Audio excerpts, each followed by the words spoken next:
എല്ലാവർക്കും നമസ്കാരം. ഞാൻ ആനന്ദ് ചന്ദ്രശേഖരൻ. ഇന്ന് നമുക്ക് മനോഹരമായ ഒരു കഥ കേൾക്കാം. പണ്ടൊരിക്കൽ പരമേശ്വരനെ കാണുവാനായി മഹാവിഷ്ണു തന്റെ വാഹനമായ ഗരുഡന്റെ പുറത്തേറി കൈലാസത്തിലെത്തി. വിഷ്ണു ഭഗവാൻ ഗരുഡനോട് കാത്തു നിൽക്കുവാൻ പറഞ്ഞിട്ട് പരമേശ്വരനെ കാണുവാനായി ചെന്നു. മഹാവിഷ്ണുവിന്റെ വാഹനമായ ഗരുഡൻ പക്ഷികളുടെ രാജാവാണ്.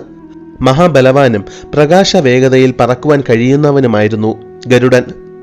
കശ്യപ ഋഷിയുടെയും വിനതയുടെയും പുത്രനായിരുന്നു ഗരുഡൻ. വിഷ്ണു ഭഗവാൻ പരമേശ്വരനെ കാണുവാനായി പോയ സമയം കൈലാസത്തിന്റെ ഭംഗി ആസ്വദിച്ച് നിൽക്കുമ്പോഴാണ് ഗരുഡൻ അവിടെ ഒരു കുഞ്ഞു കിളിയെ കണ്ടത്. ഭീമാകാരനായ ഗരുഡൻ കൗതുകത്തോടെ ആ കുഞ്ഞു കുരുവിയെ നോക്കി നിന്നു. അപ്പോഴാണ് പരമേശ്വരനെ കാണുവാനായി മരണത്തിന്റെ ദേവനായ യമധർമ്മൻ കൈലാസത്തിലെത്തിയത്. ഗരുഡൻ യമദേവനെ പ്രണമിച്ചു. കൈലാസത്തിലേക്ക് പ്രവേശിക്കവേ പെട്ടെന്ന് യമദേവൻ നിന്നു. ഗരുഡൻ കൗതുകത്തോടെ നോക്കി നിന്ന കുരുവിയെ കണ്ട് യമധർമ്മൻ ആശ്ചര്യപ്പെട്ടു. അദ്ദേഹം ആ കുരുവിയെ കുറച്ചു നേരം നോക്കി നിന്നിട്ട് പുരികം ചുളിച്ചുകൊണ്ട് ഏതോ ചോദ്യത്തിന് ഉത്തരം ലഭിക്കാത്ത പോലെ എന്തോ ചിന്തിച്ച് പരമേശ്വരനെ കാണുവാനായി ചെന്നു. ഇത് കണ്ട ഗരുഡൻ ചിന്തിച്ചു, മരണത്തിന്റെ ദേവനായ യമധർമ്മന്റെ ശ്രദ്ധ ഈ കുഞ്ഞു കിളിയിൽ പതിച്ചതിന് അർത്ഥം ഒന്ന് മാത്രമാണ്. ആ കുരുവിയുടെ മരണം അടുത്തിരിക്കുന്നു.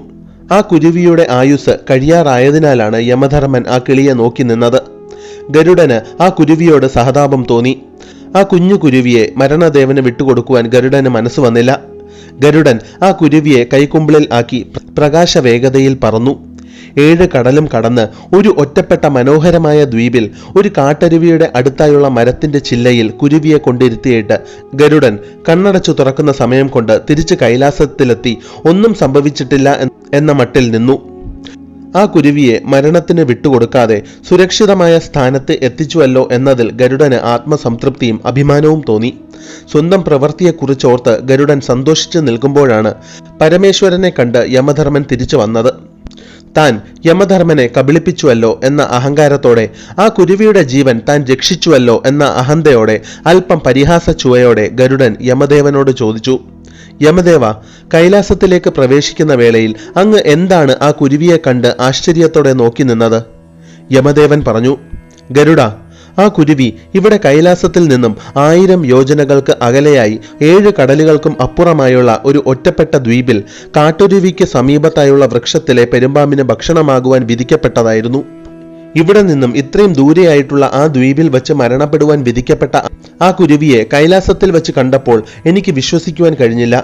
ഇത്ര കുറച്ച് സമയം കൊണ്ട് എങ്ങനെ ആ കുരുവി ഇത്ര യോജനകൾക്ക് അപ്പുറമുള്ള ദ്വീപിലെ പെരുമ്പാമ്പിന് ഭക്ഷണമാകും എന്നോർത്താണ് ഞാൻ ആശ്ചര്യപ്പെട്ടത്.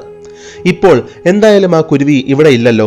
അതിനർത്ഥം നേരത്തെ നിശ്ചയിച്ചുറപ്പിച്ച പോലെ തന്നെ ആ കുരുവി മരണപ്പെട്ടു എന്ന് തന്നെ ആയിരിക്കാം. എന്റെ കണക്ക് പിഴച്ചിട്ടില്ല. ആ കുരുവി മരണപ്പെട്ടു. ഇത്രയും പറഞ്ഞ് യമദേവൻ തന്റെ വാഹനമായ പോത്തിന്റെ പുറത്തു കയറി ഗരുഡന് യാത്ര പറഞ്ഞ് യമലോകത്തേക്ക് മടങ്ങി. യമദേവൻ പറഞ്ഞത് കേട്ട് തന്റെ കാതുകളെ വിശ്വസിക്കുവാനാകാതെ ഗരുഡൻ നിന്നു. സ്വയം വലിയ സമർത്ഥനാണെന്ന് വിശ്വസിച്ച് സ്വന്തം കഴിവിൽ അമിതമായി അഹങ്കരിച്ച് യമദേവനെ കബളിപ്പിക്കുവാൻ നോക്കിയ താൻ എന്തൊരു വിഡ്ഢിയാണെന്ന് ഗരുഡന് തോന്നി. ആരും മരണത്തിന് അതീതനല്ല എന്നും മരണം ആർക്കും തടയുവാൻ കഴിയാത്ത സത്യമാണെന്നും ഗരുഡൻ തിരിച്ചറിഞ്ഞു. എല്ലാം സംഭവിക്കേണ്ട സമയം സംഭവിക്കേണ്ട സ്ഥലത്ത് വച്ച് തന്നെ കൃത്യമായി സംഭവിക്കുമെന്നും വിധിയെ തടുക്കുവാനോ അത് മാറ്റി എഴുതുവാനോ ആരാലും സാധിക്കുകയില്ല എന്നും ഗരുഡന് മനസ്സിലായി. എല്ലാം നേരത്തെ നിശ്ചയിച്ചുറപ്പിച്ചവയാണെന്നും നിമിത്തങ്ങൾ ഒന്നും തന്നെ യാദൃശ്ചികമല്ല എന്നും ഗരുഡൻ തിരിച്ചറിഞ്ഞു.